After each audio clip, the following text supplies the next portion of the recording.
I,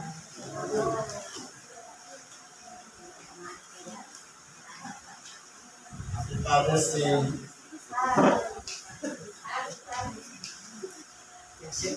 sa pangalan po ng dakilang Panginoong Jesucristo, isang mapagpalang hapon sa bawat isa.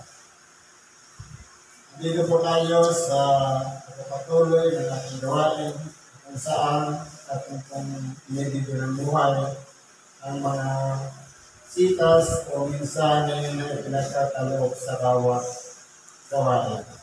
Meron pa tayo dito pangalawang aralin. Sabi ko sa Ebanghelyo ni Apostol Juan, Kapitulo 14, versikulo 1 hanggang sa 12. Huwag magulumihanan ang inyong puso, magsisampalataya kayo sa Diyos, magsisampalataya naman kayo sa atin. Ito po ay sinabi ng ating dakilang Panginoon, Jesucristo. Dahil po, kumbaga, nung siya'y nabubuhay dito sa ibabaw ng sanlibutan, may mga tao na kumikilala sa Diyos at hindi kumikilala sa anak. At mayroon mga tao na kumikilala sa anak pero hindi naman kilala ang ama.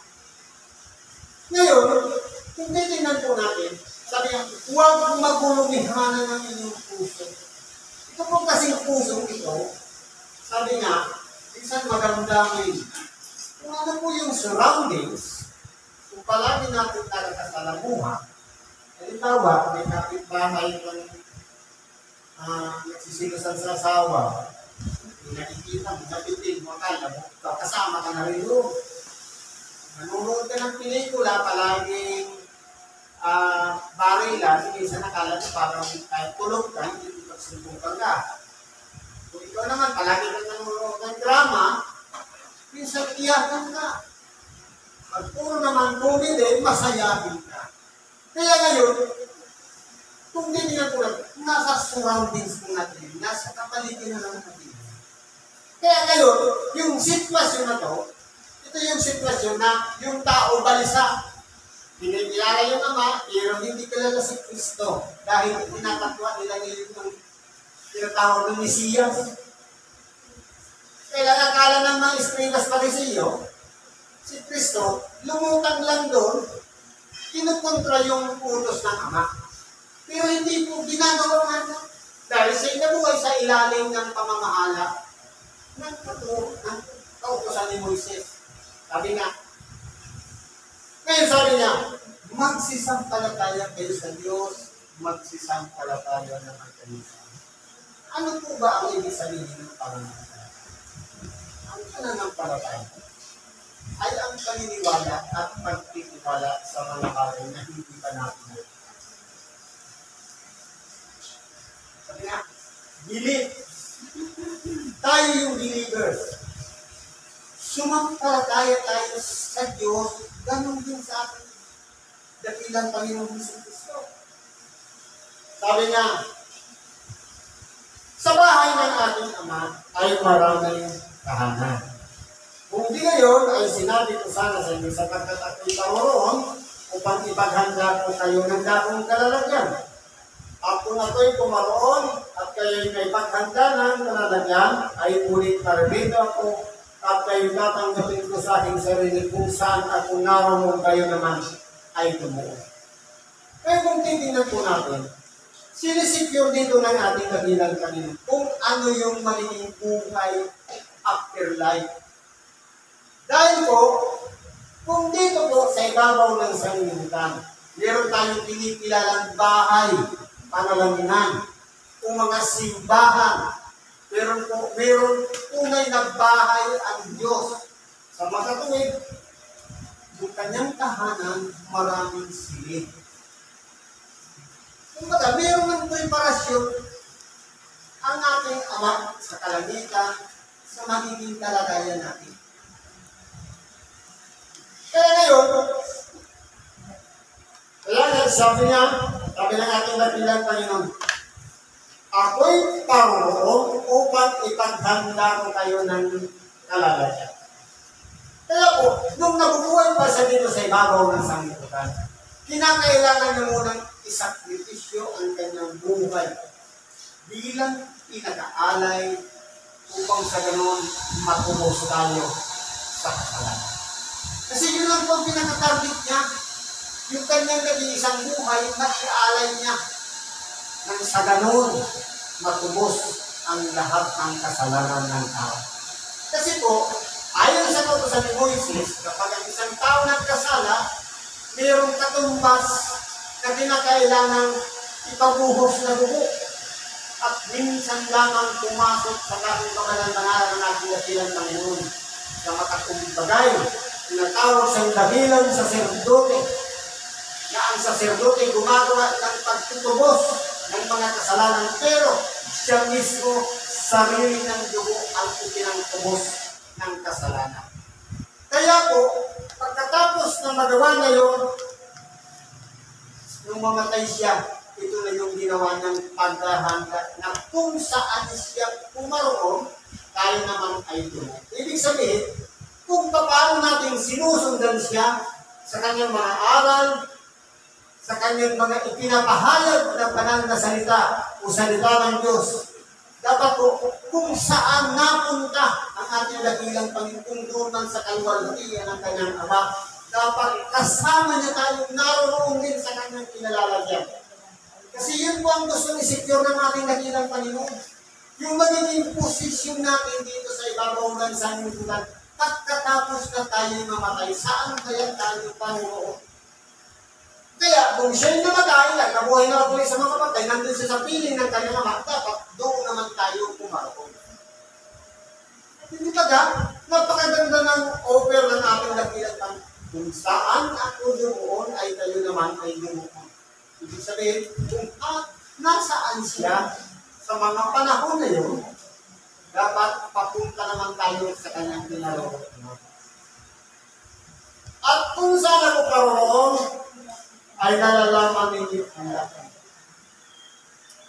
Ngayon, itinuturo nga ngayon yung tamang pamamaraan para makapunta doon sa ipinaghahanda niya. Sabi niya. Ngayon, may nagtanong. Sinabi sa kanya ni Tomas, Panginoon, hindi namin nalalaman kung saan ka paroon. Paano nang nalalaman namin ang daan? Siyempre po, sa lahat ng bagay na paparoonan mo, meron talagang pagdadaan. Ito kung ka ng luwa, siyempre ang daan, sa highway. Kapag hindi daan. Ngayon, yung pagtatanong ni Tomas, hindi niya sure kung saan, kung ano yung sinasabi ng ating dakilang Panginoon, kung saan siya paroon. Kaya ang hinahanap ngayon niya, daan. Dahil, kung ikaw ka naman maglalakad, walang direksyon, paano mo mapupuntahan yung paroonan mo? Kaya kinakailangan, hanapin mo yung daan. Hindi yan ba eh, dadaan ka doon sa talahibang, kung dadaan ka talaga doon sa tamang daan. Kaya sabi na natin dakilang Panginoon, sinabi sa kanya ni Jesus, ako ang daan, at ang katotohanan, at ang buhay. Kung palalawakin natin mga kapatid, sabi niya, ako ang daan. Ibig sabihin, wala dito sa silong ng langit na sukat kapulutan ng kaligtasan.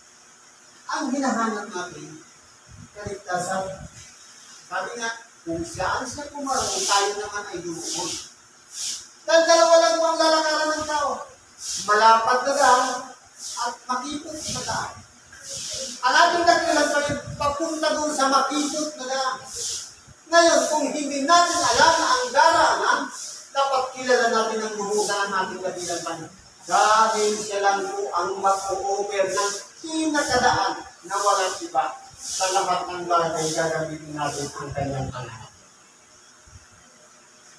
Dahil po, kapag nasumpungan natin kung nasaan ang ating dakilang Panginoon, napipil po natin na tayo'y lumalata din sa katotohanan at tayo'y nagkakaroon ng chance upang magpatuloy dito sa ibabaw ng sanlibutan.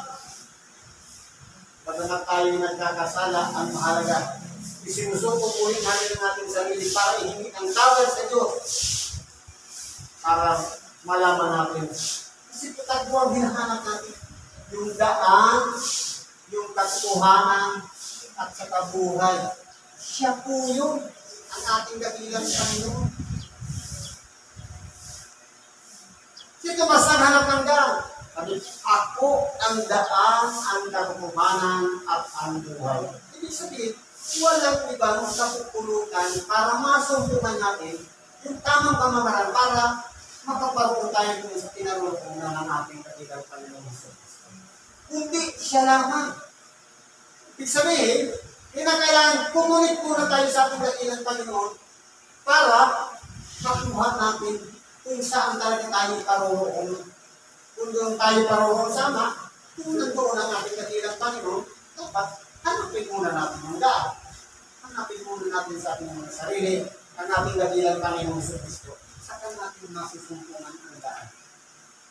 Pero kung malayo po tayo sa ating dakilang Panginoon, hindi po natin masusumpungan ang daan.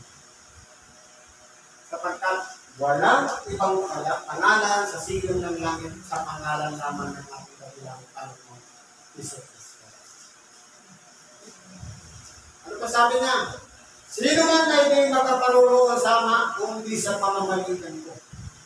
Ibig sabihin, hindi tayo pwede mag-break kasama. Dapat palaging nakakunik muna sa ating dakilang Panginoon Jesus Kristo. Kumbaga, sa kuryente, yung source of power, ang ating dakilang Panginoon siya yung wire, at tayo naman yung appliances. Hindi siya ilaw, hindi siya aandar, kung walang wire. Kaya kinakailangan natin i-connect muna sa wire bago magkaroon sa kanya. Kaya kinakailangan natin ang ating dakilang Panginoon sa Kristo. Kung ako'y nangakilala ninyo, ay mga kilala ninyo ang ating Ama. Buhat ngayon sa inyong mga kilala at sa inyong nakita. Ngayon, pinaliwanagan ngayon ang ating dakilang Panginoon ng kanyang mga anak.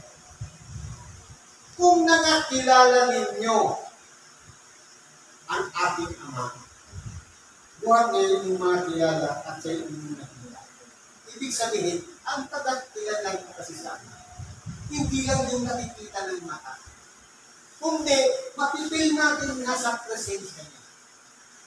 Sabi niya, ang Diyos, Espiritu, kinakailangan natin siyang sambahin sa Espiritu at katotohanan. Totoo, kilala natin ang ating Ama. Pero kinakailangan may connection tayo sa Kanya. Sa pamamagitan ng aral na pinapahayag sa atin ng ating dakilang Panginoon. Ito yung magiging daan para makilala natin lubusan ng ating Ama. Kaya nga siya naging daan dahil po yung Ebanghelyo, kung hindi tayo napaliwanagan, hindi natin makikilala ang Ama. Kaya nga po siya ang daan. Siya rin ang katotohanan. Dahil walang halong kasinungalingan ang ipinangaral sa atin. Na tunay na mararamdaman natin ang presensya ng Diyos sa oras na isuko natin ang ating mga buhay. Magpasakot tayo sa Kanya. I-surrender natin ito. Mapipil natin yan. At yung buhay na yan ay tatanggapin natin kung tayo'y nagtitiwala at naniniwala sa Diyos na ating sinasampalatayanan. Ngayon, sabi nito, binag-react naman. Sinabi sa kanya ni Felipe, Panginoon, ipakita mo sa amin ang Ama at sugat mo sa amin. Ngayon, ang pumasok sa isipan ni Felipe, yung makita niya visually. Katulad din naman tayo ni Felipe na nasa kalagayan ng tao na gusto natin makita ng ating mga mata. Pero sabi ng ating dakilang Panginoon, sinabi sa kanya ni Jesus, wala ko ng panahon na may iyong kasama, hindi mo ako nakikilala, Felipe. Kasi po ang gustong malaman ni Felipe, dahil siyempre, kung ikaw nga naman ng tao, Kapag may anak, alam mo may ama. Ibig sabihin, kapag kilala mo ang anak, kilala mo rin ang ama. Kaya magiging dalawa. Pero pagdating dito sa paliwanag ng ating dakilang Panginoon, makikilala ang ama sa pamamagitan din ng ating dakilang Panginoon. Kasi po, sa arithmetic ng mga tao, 1 plus 1 was 4. Ama. Ang ama na yan, sa kasukati, luwa sila. Pero sa paliwanag ng ating dakilang Panginoon, ang ama at ang anak, 1 plus 1 equals 1. Dahil unite sila, nagkakaisa sila sa pagkaplano. Nagkakaisa sila sa pagkadyo. Nagkakaisa sila sa paninindigan. Nagkakaisa sila sa kanilang kaluwalhatian. At higit sa lahat, nagkakaisa sila na nagkakaunawa ng isipan ng mga tao. Pero ang mga tao ay hindi siya nakuunawaan. Katulad ni Filipe. Ngayon, ilagay natin sa spiritual na pamumuhay. Paano natin mapipil si Kristo? Sabi niya, ako ang daan, ang katotohanan, at ang buhay. Ngayon, kung wala sa atin ang katotohanan, hindi natin kilala ang daan. At hindi rin tayo nabubuhay sa piling ng Diyos. Business, si Kristo na hindi natin kilala na kaya kung makilala natin ang Ama. Sabi nga, ang Diyos Espiritu. Ang Diyos pag-ibig. Kapag naghahalo na sa ating puso ang pag-ibig o pagpapahalaga sa ating kapwa, wala na tayong kaaway, kaalit, kasamaan ng loob, ibig sabihin yan, hindi na ang nananahan sa puso. Pero kung mayroon pa rin dinakit sama ng loob, pagdaramdam, walang puwang din. Dahil, punong-puno yan ang galit o nalagit sa manang loob, anong makapananahan din ang mga? Wala. Ano ang magiging dahil? Sabi dito, itataas natin yung sita. O ibaba natin ang konti. Kasi ito, hanggang po sita. Sabi dito, sabihin dito, si Judas, hindi ang Iscariote, ay nagsabi sa kanya, Panginoon, ano mangyayari na sa amin ka nagpapakahayag at hindi sa Samaritan? Bakit? Nagpapaliwanag ang ating dakilang natin. Exclusive lang sa mga alaga at hindi sa lahat. Hindi sa sanlibutan. Kasi marami naman nakapaligid sa ating dakilang natin, pero pinapaliwanagan na yung mga alagad lang niya. Bakit anong sagot ng ating dakilang Panginoon? Sumagot si Jesus at sinabi sa kanya, kung ang sino man ay umiibig sa akin, ay tutuparin ang aking, ay kanyang tutuparin ang aking salita. Kung iniibig natin si Kristo, lahat ng sinasabi niya, kailangan natin tuparin. Kapag tinupad natin yan, sabi niya, at siya'y iibigin ng ating Ama. Mapapalapit tayo sa ating Ama, iibigin niya tayo. Mapipil niya yung pag-ibig sa atin ng ating Ama. At kami pasa sa Kanya at siya'y gagawin namin aming tahan. Kaya po, titignan po natin, dalawa po yung papasok sa isang kaisipan na walang magkasama silang papasok sa ating puso, iiral na yan ang pag-ibig at ang katotohanan. Dahil po, dalawa na silang mananahan sa ating mga puso. Kaya, ang pag-surrender sa ating dakilang Panginoon ay pag-surrender na rin sa Kanyang Ama. Kung pag-surrender sa ating Ama, nag-surrender na rin tayo sa ating dakilang. Kaya hindi po sila dalawa. Sila po ay dalawa sa paningin ng tao, pero sila'y iisa sa layunin sa makatuwid bagay, magpakilala siya ng lubusan.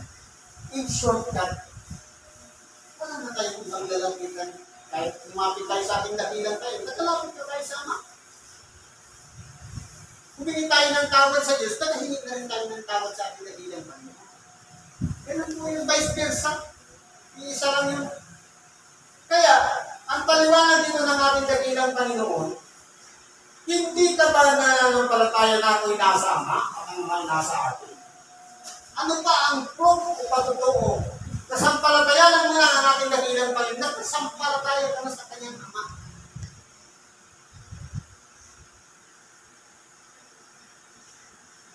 Ang mga salitang aking sinasabi sa iyo, hindi ko sinasalita sa aking sarili, kundi ang Ama na tumatahang sa akin ang gumagawa ng kanyang magagawa. Kaya po umitinan po natin. Ang ating dakilang Panginoon, minsan tinatawag niya ang kanyang sarili, anak ng tao. Dahil nga po ay isinilang siya na buhay bilang isang tao. Ngayon, may sarili siyang kalooban, pero hindi po yun ang nasusunod, kundi yung amang nananahan doon sa katawan na yun, yun ang gumagawa. Kaya, kapag sinampalatayan na natin ang Ama, sinasampalatayan din natin yung magagawa ng kanyang anak, parehas na yun. Dahil isa lang ang gumawa, yung nananahan doon sa kalooban ng ating dakilang Panginoon. Sa makatuwid bagay man ang Ama. Kaya ba ang sinasabi ko sa sarili, magsisampalataya kayo sa amin na ako'y nasa Ama at ang Ama ay nasa akin, o kung di kayo'y magsisampalataya kayo sa akin dahil sa mga gawain. Ganun na lang. Sumampalataya ka sa Ama, sumampalataya kayo sa ating dakilang Panginoon. O kung hindi, sampalatayan mo ang ating dakilang Panginoon dahil sa kanyang mga gawa. Parehas lang yun. Dahil ang gunagawa, yung Ama nga niya, ginagamit ng yung katawan na isinilang ni Maria. Dahil nagdoon na ang Ama para gumawa ng mga gawain ng Diyos. Pero tingnan natin, hindi ba yun? Sabihin natin, kung siya ang gumagawa ng gawa ng kanyang Ama, o yung Ama ang gumagawa sa pamamagitan ng ating dakilang, bakit pa siya tumingala sa langit? Naman sa mga kamay mo, itinatagulilin ko ang ating espiritu. Kaya sino kinakausap nila yun? Dahil po ang Ama ay sumasalahan. Kaya hindi tingnan po natin. Ano man ang kalagayan natin, tayo man nasa problema, nasa kasayahan, kalungkutan man, o kaginhawahan o katuwaan man, kahapisan man o kaginhawahan, ang Diyos ay sumasalahan. Tawagan lang natin siya. Madali po siya magkapitan. Ang importante kasi doon, meron tayong aksyon na gagawin. Yung pagtawad, isa po yung aksyon. Ngayon, dahil siya'y nag-aantay na, ang mahalaga doon, meron tayong nagawa ng isang bagay na tawagin siya. Kaya kung titignan natin, wala tayong may itago sa Diyos. Hubad tayo sa Kanya. Lalong-lalo na, kung tayo po, isinuko natin ang ating mga sarili sa Diyos, lahat ng ating mga ginagawa. Mabuti man yan masama. Sinusulat yan sa aklat ng buhay. Kaya nararamdaman natin yung presensya ng Espiritu Santo na hangahan sa akin. Minsan, inuudyukan tayo na ganito, linggo, pumunta ka ng linggo. Bago ka malis ang tahanan, manalangin ka. Palaging nakakumit na tayo sa Kanya, kaya wala tayong may tatago. Ubad tayo sa harapan ng Diyos. Sabi nito, katotohanan sinasabi ko sa inyo, ang sa atin ay sumasampalataya, ay gagawin din naman niya ang mga gawang ating ginagawa. Kung tayo po ay sumasampalataya sa ating dakilang Panginoon, magagawa natin yung ginagawa ng ating dakilang Panginoon. Ano yung mga gawa na ginawa ng ating dakilang Panginoon na pwede natin gawin? Walang iba, yung kanyang mga ibanghelyong ipinangaral niya. Halimbawa, kung dati noon, hindi pa natin kilala si Kristo, kapag nagalit tayo, tumatagal ng panahon. Yung kilala na natin si Kristo, sabi niya, kung ikaw ay magagalit, huwag mo balulubugan ng araw ang iyong galit. Ibig sabihin, ngayon pa lang, makipag-ayos ka na. Huwag mo nang patagalin yung galit. Kapag naglilimos ka, huwag mong ipakita o magpatulog ng pagkakat para makita ang ginagawa mo na pagtulong sa kapwa. Kundi manatiling lihim ang mga bagay na ating ginagawa. Sa pananalangin, huwag mong gagayain ang mga gawang paulit-ulit. Nagbigay siya ng lamang set-up ng panalangin para sundan natin isang halimbawa na pagbabatayan natin para makakulit tayo sa ating Ama sa langit. Yan po yung mga gawa na ginawa niya. Kaya, sabi niya, ang sa akin ay sumasamba ay gagawin din naman ang mga gawang aking ginawa. Kung ang ating dakilang palit nanalangin, marunong din dapat tayong manalangin. Kung siya'y nahabag, marunong din tayong mahabag. Kung tayo po ay naglilimos, kung ano-ano ba bang pakikitungo natin sa ating kapwa, ang mahalaga po yan, kung ginawa na ng ating dakilang Panginoon, ano din natin? Dati hindi natin kaya, pero nung nandiyanan na naman sa buhay natin Espiritu Santo, kaya po pala. Dahil meron pong nagpapalakas ng loob, yung Espiritu Santo. Sabi nga dito, ang sa akin ay sumasabay, ay gagawin din naman niya ang mga gawa aking ginagawa. At dalong dakilang mga gawa kaysa rito. Dahil po sa presensya ng Espiritu Santo.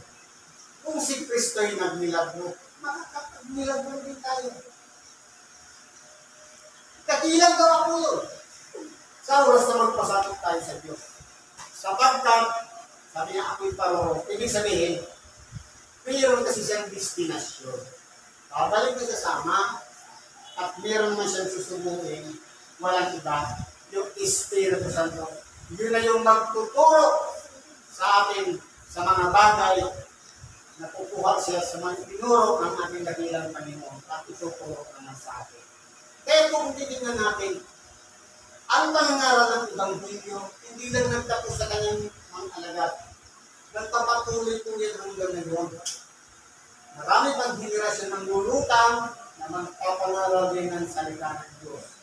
Kaya po, ano man ang kalagayan ng tagapangaral, anong sikta o denomination, ang mahalaga po rin, hindi yung inaaniban, hindi yung mensahe o laman ng Ebanghelyo na ipinapangaral. Hindi po yung pinaka-importante. Kasi doon po tayo makapagtukulit sa Diyos. Yung salita na ating tinatanggap at sinasampalatayanan. Kaya po, kung nakikilala natin si Kristo, mas lalo natin kilalanin ng Ama. Dahil, isa lang sila. Kung kilala natin ang Ama, mas lalo pang palalamin natin ang katotohanan na dapat nananahan sa buhay natin. Yung natin masusubuhan daan, at kung din ang buhay na pinakasama natin, ang buhay na walang hanggan. Siguro po, hanggang dito na lang ang pagtitibahan natin sa oras nito. Salamat po sa Diyos, anuman natin mga kahilingan, kahilingan. Ilog natin lagi sa Diyos, suk natin sa Kanya. Sa ngalan ni Kristo, salamat at mapagpalang hapon sa bawat isa.